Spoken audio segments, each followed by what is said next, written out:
जय हिंद दोस्तों, और आपका स्वागत है प्रीतम एकेडमी परिवार में। और मैं हूं पंकज कुमार। तो जैसा कि आपको पता होगा कि सोशल साइंस का 29 अक्टूबर को क्लास 9 का एग्ज़ाम है, और ये एग्ज़ाम जो है आपका वो वीकली टेस्ट पेपर का परीक्षा होने वाला है, जिसके लिए हम लोगों ने सेट 1 पे बात कर लिया था, जिसमें कुल 28 इंपॉर्टेंट ऑब्जेक्टिव प्रश्नों पे बात किया था। और आज हम लोग 28 से आगे, यानी कि कुल मिलाकर देखा जाए तो और 20-22 ऑब्जेक्टिव प्रश्नों पे बात करेंगे। तो इस वीडियो को शुरू से लेकर लास्ट तक देखिएगा, और वीडियो पसंद आया है ना तो चैनल को सब्सक्राइब कर लीजिएगा, ताकि आपकी आगे की जो भी परीक्षा है उसके रिलेटेड वीडियो आपको यहाँ से टाइम टू टाइम मिल सके। देख सकते हो हमारा जो प्रश्न है 29 नंबर का, चूंकि 28 नंबर का प्रश्न हो चुका था, तो प्रश्न क्या है कि भारत के चुनाव लोकतांत्रिक है, यह बताने के लिए इनमें से कौन सा वाक्य सही कारण नहीं देता। यानी कि भारत में जो लोकतांत्रिक रूप से चुनाव होता है, ये बात कौन सा वाक्य जो है वो सही नहीं बताता, आपको ये बात कहा जा रहा है। तो ऑप्शंस क्या है, भारत में दुनिया का सबसे कम मतदाता है। दूसरा क्या है, भारत में चुनाव आयोग काफ़ी शक्तिशाली है। तीसरा क्या है, भारत में 18 वर्ष से अधिक उम्र का हर व्यक्ति मतदान करता है।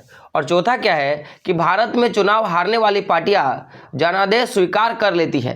अब पहले समझते हैं। तो देखिएगा, अगर मैं ऑप्शंस नीचे से बात करूं तो आपको ये पता होगा कि जो पार्टी चुनाव हार जाती है वो इस बात को स्वीकार करती है। जनादेश स्वीकार करने का मतलब क्या है कि वो इस बात को स्वीकार करती है कि हमारी पार्टी कम वोट लाई है और हम हारे हैं। लेकिन दूसरों मुल्कों में ऐसा होता है कि अगर पार्टी हार जाती है ना, तो वो क्या करता है कि वो मानती ही नहीं बात, नहीं मैं नहीं हारा हूं। तो ऐसा बात नहीं, अगर यहाँ पार्टी हारती है तो जो जनादेश है उसको मान जाती है। अगला क्या है, सी नंबर का, कि भारत में 18 वर्ष से अधिक उम्र का हर व्यक्ति मतदाता है। जी हाँ, यहाँ पे हर एक व्यक्ति जो है वो मतदाता है। अगला क्या है कि भारत में चुनाव आयोग काफी शक्तिशाली। यहाँ शक्तिशाली हम लोगों ने देखा था, न्यायपालिका के बराबर इसे शक्ति दिया जाता है। और अगला जो है, भारत में दुनिया का सबसे कम मतदाता है। देखिए, कम मतदाता हो या ज्यादा मतदाता हो, इससे कोई फर्क नहीं पड़ता। आपको पूछा है कि लोकतांत्रिक चुनाव कैसे होता है, तो सबसे कारण क्या है कि भारत में अगर लोकतांत्रिक चुनाव हो रहा है तो इसका सबसे बड़ा कारण है चुनाव आयोग का शक्तिशाली होना। 18 वर्ष से हर उम्र के हर एक व्यक्ति को वोट डालने का अधिकार होना, और हार जाने वाली पार्टी अपनी हार को मान लेना, यह मुख्य कारण है जो कि लोकतांत्रिक चुनाव का एक जो है प्रतीक है। लेकिन भारत में दुनिया का कम मतदाता है, यह बात सूट नहीं करता, इसीलिए ऑप्शन नंबर 1 जो है आपका सही हो जाएगा। अगला प्रश्न देख सकते हो, आपका प्रश्न है आपका कि लोकसभा में कितनी सीटों पर सामान्य उम्मीदवार निर्वाचित होते हैं। लोकसभा की कितनी सीटों पर सामान्य उम्मीदवार जो है वो निर्वाचित होते हैं, तो क्या होगा ऑप्शन नंबर सी, क्या होगा आपका 412। क्या हो जाएगा, 412 जो होगा आपका सही आंसर हो जाएगा। चलिए आगे बढ़ते हैं। अगला प्रश्न है आपका, देख सकते हो कि लोकसभा में कुल कितनी सीटें हैं। अगर मैं लोकसभा की सीटों की बात करूं तो 545। कितनी आपकी, 545 आपकी सीटें हैं। आगे बात करें, प्रश्न है आपका कि भारत के किस राज्य में सबसे अधिक लोकसभा की सीटें हैं। भारत के किस राज्य में सबसे अधिक जो है लोकसभा की सीटें, और ऑप्शंस क्या है, बिहार, उत्तर प्रदेश, पश्चिम बंगाल और महाराष्ट्र। तो आंसर क्या होगा, उत्तर प्रदेश। आप ना मुझे कमेंट बॉक्स में बताओ कि सबसे ज्यादा तो उत्तर प्रदेश में सीटें हैं, कुल कितनी सीटें हैं उत्तर प्रदेश में लोकसभा की। अगला प्रश्न है आपका, देख सकते हो कि लोकसभा में कितनी सीटें अनुसूचित जाति और जनजाति के लिए आरक्षित कर दिया जाता है, कि कितनी सीटें हैं जो लोकसभा में अनुसूचित जाति और जनजाति के लिए जो है आरक्षित कर दी जाती है। तो टोटल आंसर हो जाएगा 131। देखिए, दोनों के लिए बोला है तो 131 होगा। लेकिन अगर केवल पूछता कि अनुसूचित जाति के लिए तो आपका होता 47, और अनुसूचित जनजाति के लिए बोलता तो आपका क्या होता 84। लेकिन पूछा क्या है कि टोटल कुल दोनों को मिलाकर तो आपका कितना हो गया, 47 + 48 हो जाएगा 131। और सामान्य वर्ग का सीट तो वो कितना हो जाएगा, 412। ये बात आप याद रखिएगा, ठीक है। फिर से रिपीट कर दो, अनुसूचित जाति के लिए 47, अनुसूचित जनजाति के लिए 84, और अगर दोनों को मिला दिया जाए एसटी और एससी सीटों को तो हो जाएगा 131। और जो बाकी जो बचा वो क्या होगा, सामान्य वर्ग के लिए, जनरल वर्ग के लिए होता है।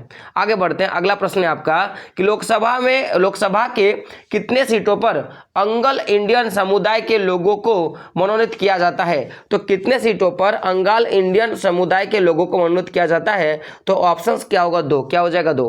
टोटल देखो आपका 543 सीटों पे वोट होता है, लेकिन दो ऐसे सीट होते हैं जिसमें अंगाल इंडियन समुदाय के लोगों को मनोनीत कर दिया जाता है। तो 2 आपका एक्स्ट्रा होगा। वोट कितने का होगा, 543 का, ये बात रखिएगा। और कुल सीट कितना हो जाएगा, 545।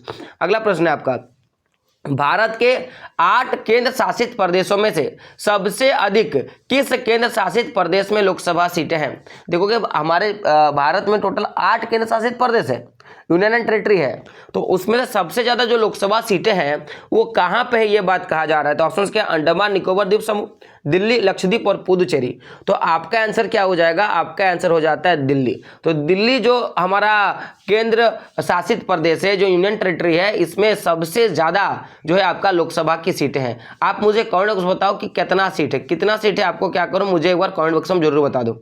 अगला प्रश्न है आपका, झारखंड में लोकसभा की कुल कितने जो सीटें हैं? झारखंड में लोकसभा का कितना सीट? ऑप्शन क्या है? 6, 10 या 14। तो क्या हो जाएगा यहाँ पे? टोटल 14 सीट जो है आपका झारखंड में है। प्रश्न है आपका कि भारत का प्रधानमंत्री बनने के लिए न्यूनतम उम्र सीमा क्या है? अगर आप भारत का प्रधानमंत्री बनना चाहते हो तो आपका न्यूनतम उम्र सीमा क्या होना चाहिए?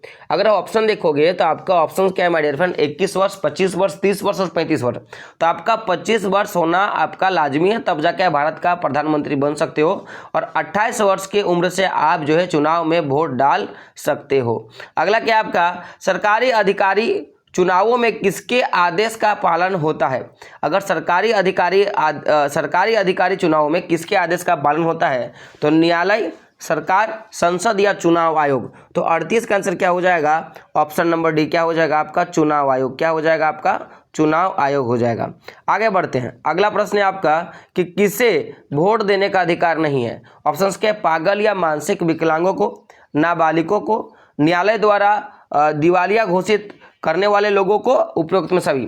तो देखिए इन तीनों को, अगर इन तीनों की बात किया जाए, जो पागल है या मानसिक है, जो नाबालिग है, या जो जिसका दिवाली घोषित कर दिया गया, उसकी कोई अचल संपत्ति भारत में नहीं है, तो ऐसे लोग जो है चुनाव में वोट नहीं डाल सकते और ऐसे लोग चुनाव में भाग भी नहीं ले सकते हैं। तो ऑप्शन नंबर डी क्या होगा आपका? सही हो जाएगा। आगे बढ़ते अगला प्रश्न 40 नंबर का, आप देख सकते हो कि भारत में निम्नलिखित में से किस कारणवश चुनाव की आवश्यकता पड़ती है?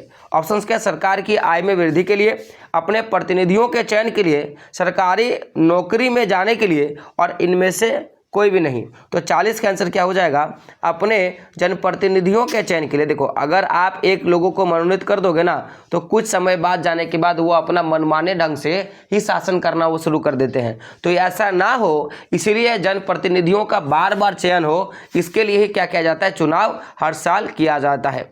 अगला प्रश्न है आपका कि लोकतंत्र देश में चुनावों के महत्व के संबंध में निम्नलिखित में से कौन सा कथन सत्य नहीं है? तो देखिए लोकतंत्र देश में अगर चुनाव हो रहा है तो क्या क्या सही है, पहले उस पर बात करते हैं। ऑप्शंस क्या? अच्छे प्रतिनिधियों का चयन, सरकार को वैधानिक मान्यता, तानाशाही में वृद्धि और शासन में भागीदारी। तो देखिए अगर लोकतांत्रिक में अगर मैं बोल सकता हूं कि अगर चुनाव हो रहा है तो उसका मेन फायदा क्या है? पहले तो हर अच्छे जनप्रतिनिधि का चुनाव होगा, सरकार में वैधानिक मान्यता बना रहेगा और शासन में सबकी भागीदारी होगी। ये एक लोकतांत्रिक देश के चुनाव का महत्व है। लेकिन तानाशाही में वृद्धि होगा, ये लोकतांत्रिक देश का महत्व नहीं है, ये अराजकता का सिद्धांत है। तो इसीलिए ऑप्शन नंबर सी आपका क्या हो जाएगा? करेक्ट हो जाएगा। अगला प्रश्न 42 नंबर का कि निम्नलिखित में से कौन सा कार्य चुनाव आयोग का नहीं है? कौन सा ऐसा कार्य है जो चुनाव आयोग का नहीं? ऑप्शंस का? राष्ट्रपति का चुनाव करना, चुनाव आचार संहिता लागू करना, चुनाव कार्य में लगे अधिकारियों पर नियंत्रण करना, चुनाव के समय पार्टी का प्रचार करना। तो अगर मैं 42 के आंसर का बात करूं ना, तो देखो पहली बात तो है कि जो देखिए चुनाव आयोग जो है ना राष्ट्रपति का चुनाव करता है, ये बात सही है ना। चुनाव आयोग आचार संहिता को लागू करता है ना। चुनाव आयोग जो है आपका अधिकारियों पर नियंत्रण करता है, जो चुनाव कार्य में लगे हैं उनका नियंत्रण भी करता है, लेकिन ये किसी भी पार्टी का प्रचार प्रसार नहीं करता। तो ऑप्शन नंबर डी क्या होगा आपका? ऑलवेज करेक्ट हो जाएगा। अगला प्रश्न है आपका, देख सकते हो प्रश्न क्या है कि लोकसभा एवं विधानसभा का चुनाव कितने वर्षों के अंतराल में होता है? ये जो लोकसभा और विधानसभा का चुनाव का जो अंतराल है वो कितना वर्ष होता है? तो हर 5 वर्षों में होता है, ये बात याद रखिएगा। अगला प्रश्न क्या है आपका कि उम्मीदवारों द्वारा चुनाव प्रचार चुनाव प्रारंभ के कितने घंटे पहले समाप्त हो जाता है? अगर आप देखोगे कि जो भी दल होते हैं वो अपना चुनाव प्रचार करते हैं, गाड़ी में अपना जो है गाना बजाते हुए, है ना, कहीं पोस्टर चिपका दिए, कहीं झंडा होता है, कहीं पे पोस्टर होता है, तो ये सारी चीज़ें करती हैं। तो ये कब तक वो कर सकता है? चुनाव प्रारंभ होने के कितने घंटों तक के बाद उनको बंद करना होगा? तो चुनाव प्रारंभ होने के 48 घंटे से पहले जो है वो चुनाव प्रचार उनको खत्म करना होगा। तो अगला प्रश्न आपका देख सकते हो, प्रश्न क्या है 45 नंबर का कि लोकतंत्र शासन व्यवस्था वाले देशों के संबंध में निम्नलिखित में से कौन सा कथन सही नहीं है। ऑप्शंस क्या है, सभी लोगों को चुनाव लड़ने और मतदान करने का अधिकार है, चुनाव में विकल्प का होना, नियमित अंतराल पर नियमित चुनाव होना, किसी एक पार्टी के लिए मतदान करने पर मजबूर करना। देखिए अगर आप लोकतंत्र शासन का बात कर रहे हो ना, तो ये कभी नहीं चाहता कि केवल एक ही पार्टी पे वोट डाला जाए, क्योंकि हमारे यहाँ विकल्प का बात किया जाए, लोगों को 18 साल से ऊपर के लोगों को वोट डालने का अधिकार का बात किया जाए, नियमित रूप से चुनाव करने का बात किया जाए, सारी चीजें होती हैं, लेकिन केवल एक पार्टी को ही मान्यता देना, मजबूत बनाना ये नहीं होता। तो ऑप्शन नंबर डी क्या होगा आपका, क्वेश्चन के हिसाब से सही होगा। 46 नंबर का प्रश्न क्या आप देखोगे, प्रश्न आपका कि निम्नांकित में से कौन सा कथन गलत है। तो आपका क्या है कि भारत में सत्ताधारी दल के लिए चुनाव जीतना बिल्कुल आसान है। देखिए आपका ये आपका पॉइंट है।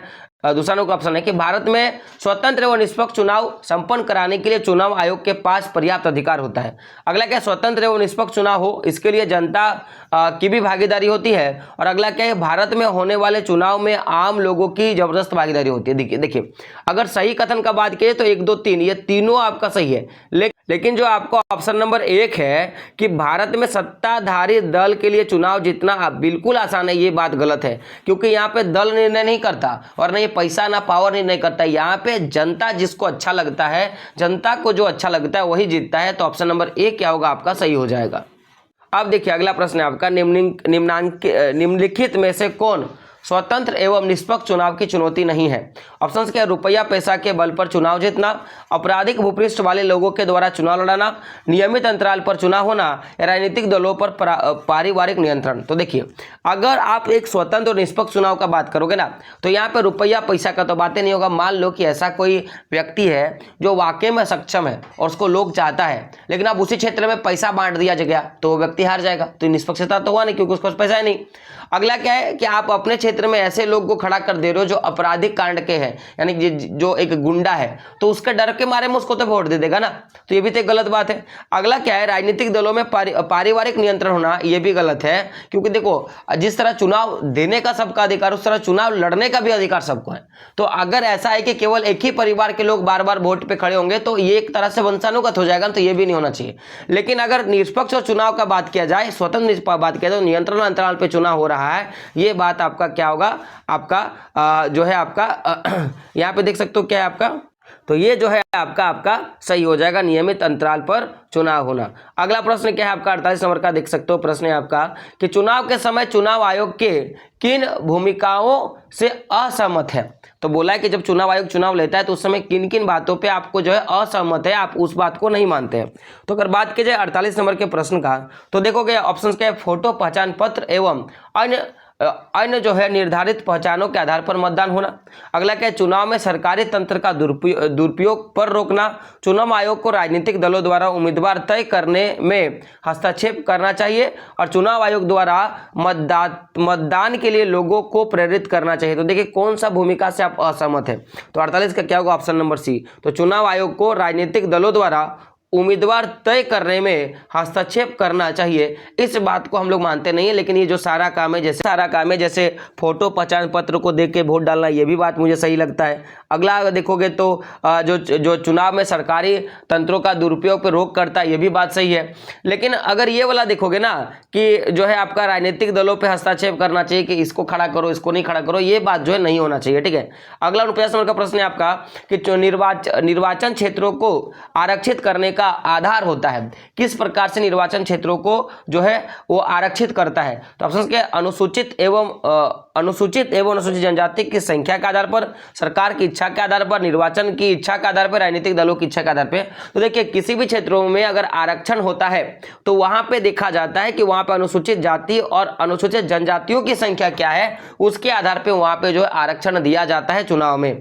अगला प्रश्न है आपका, अब देखिए यहाँ पे चुनाव में आरक्षण का मतलब क्या है कि एक एक जगह पे अगर मान लो 15 सीट है, जैसे झारखंड में 14 सीट है, तो इन 14 सीटों में से जिन जिन क्षेत्रों में अगर मान लो अनुसूचित जनजातियों की संख्या कम है तो वहां पे आरक्षण कर देगा कि 1-2 सीट ऐसी होगी जिसमें अनुसूचित जनजाति के ही लोग जो है आपके चुनाव में जो है खड़ा हो सकते हैं। तो ये बात जो है आरक्षण का मतलब है। अगला प्रश्न है आपका कि चुनाव में उम्मीदवारों को इनमें से कौन सा कार्य करने का छूट प्राप्त है। ऑप्शंस क्या है, चुनाव प्रचार के लिए धर्मस्थल का उपयोग, सरकारी वाहन का प्रयोग करने की छूट, विद्यालय के मैदान में सभा आयोजित करने की छूट, चुनाव घोषणा के बाद बड़ा योजना शिलान्यास करने का छूट। देखिए 50 का बात किया जाए ना, तो देखो आप जो है ना विद्यालय के मैदान में सभा का आयोजन कर सकते हो, लेकिन अगर आप देखोगे तो ये जो सारी चीजें ये नहीं कर सकते हो। देखो याद रखना कि चुनाव के दौरान किसी भी योजना का शिलान्यास नहीं हो सकता, नया योजना नहीं बन सकता, लेकिन जो योजना सुचारू रूप से चल रहा है उसको चालू रख सकता है। तो आप ऑप्शन नंबर सी वाला काम कर सकते हो। देखो धर्मस्थल पे नहीं जा सकते हो, किसी सरकारी वाहन का उपयोग नहीं कर सकते हो और नई योजना का शिलान्यास नहीं कर सकते हो, लेकिन ऑप्शन नंबर सी वाला काम आप कर सकते हो। अगला प्रश्न है जो है आपका 51 नंबर का और आपका ये अंतिम प्रश्न है। प्रश्न क्या आपका देख सकते हो कि इनमें से कौन सा कार्य आदर्श चुनाव आचार संहिता का उल्लंघन नहीं है। तो ऑप्शंस क्या है, एक उम्मीदवार ने वादा किया कि उसके चुनाव क्या है देख सकते हो क्या क्या है, एक उम्मीदवार ने वादा किया कि उसके चुने जाने पर वह अपने निर्वाचन क्षेत्र में नई रेलगाड़ी चलाएगा। दूसरा क्या है कि किसी उम्मीदवार के समर्थकों द्वारा जुगी बस्ती में वोट के वायदे लेकर कंबल बांटना। अगला क्या है, एक उम्मीदवार के समर्थक द्वारा मतदाताओं को एक मंदिर में ले जाकर उनसे उम्मीदवार के पक्ष में वोट देने की शपथ दिलाना। और अगला क्या है कि उम्मीदवार द्वारा चुनाव अभियान में सरकारी संस्थाओं का इस्तेमाल करना। तो देखिए आपका जो आपका है सही जो हो जाएगा, देखो यहाँ पे क्या है ना कि जो कौन सा जो है आचार संहिता का उल्लंघन नहीं करता। तो देखो अगर वो वादा कर रहा है कि अगर मैं जीत जाता हूं तो मैं एक नया रेलगाड़ी चला दूंगा, ये बात सही है, इसका कोई आचार संहिता का पालन जो है आचार संहिता का दुरुपयोग नहीं होता। लेकिन अगर आप चुनाव के दौरान आप कंबल बांट रहे हो या आप ऐसा कर रहे हो कि आप वोट डालने के लिए आप शपथ जो है आप ले रहे हो, है ना, या आप किसी भी सरकारी संस्था का इस्तेमाल कर रहे हो, तो ये चीज आपका गलत है, आचार संहिता का उल्लंघन करता है। तो ऑप्शन नंबर 1 क्या होगा आपका सही हो जाएगा। तो कुल मिला के जो भी इंपॉर्टेंट प्रश्न थे मैंने आपको करवा दिया। अब बाकी के भी इंपॉर्टेंट क्वेश्चन हो सके तो अगले पार्ट में आएगा। तब तक के लिए चैनल को सब्सक्राइब कर ले और वीडियो को लाइक कर ले और दोस्तों तक जो शेयर जरूर कर ले। मिलते हैं दोस्तों अगले वीडियो में, तब तक के लिए जय हिंद, जय भारत और आपका दिन शुभ हो।